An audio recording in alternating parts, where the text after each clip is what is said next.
You thought things were fine. You'd been together 8 months. Last night they were laughing on your couch. This morning the text just says, "I think we should end this." And 3 weeks later, they're in someone else's photos, smiling like none of it ever happened. The thought everyone has is the same one. They must be shallow. They must not know what they want. Psychology says that thought is almost always wrong. And what's actually happening inside them is something most people spend their whole lives misreading. 1. They're not chasing people. They're running from a feeling. The pattern looks like they keep wanting someone new. It isn't. What they're actually avoiding is the silence that hits the second a relationship ends. That hollow feeling where you suddenly have to sit alone with yourself. Most people can tolerate it. For them, it lands like a panic attack. So before the silence can fully arrive, someone new is already there. Psychologists call this anxious attachment, a nervous system that learned very early that being alone isn't peaceful. It's dangerous. They're not addicted to relationships. They're running from a room they were never taught how to sit in. And the reason that room feels so unbearable, the actual wiring behind it, is something most people never get told. 2. Their brain is hooked on the beginning. There's a specific stage of a new relationship where everything feels electric. The texts, the first time someone holds your hand. Neuroscientists have a name for what's happening in there, a dopamine loop. The same circuitry that drives addiction. And for some people, that early stage chemistry isn't just exciting. It's the first time in years they've felt anything at all.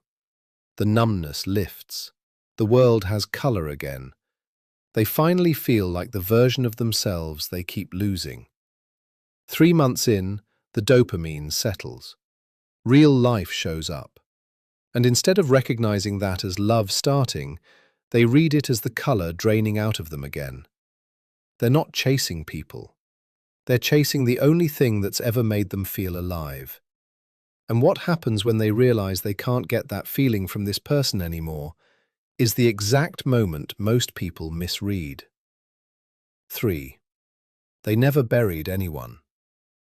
Here's what almost no one notices about their last 5 relationships. There was no funeral for any of them. No quiet weeks. No nights of sitting with what was actually lost.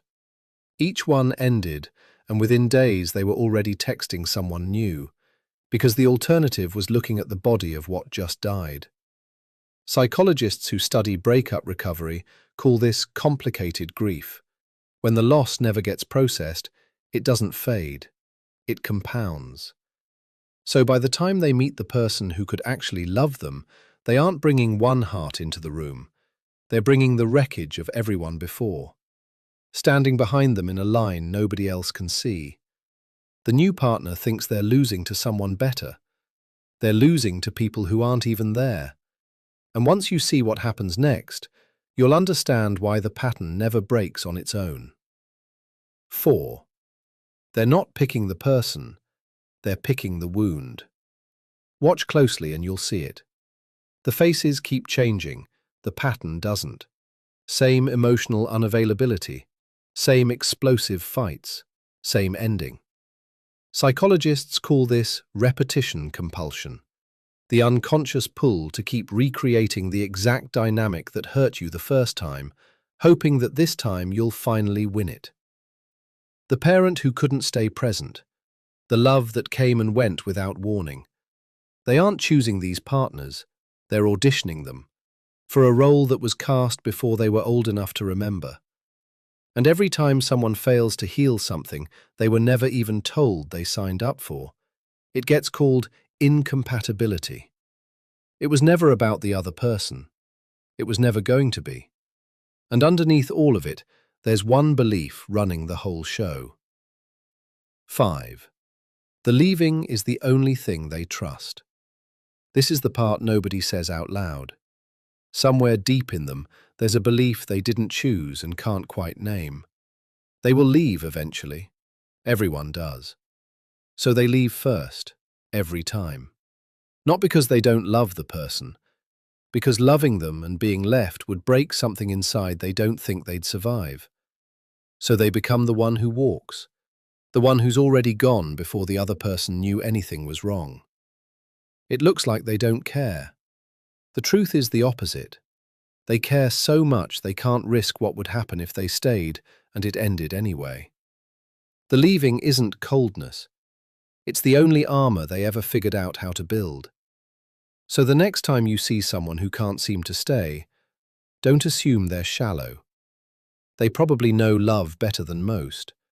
They just learned somewhere along the way that staying costs more than leaving.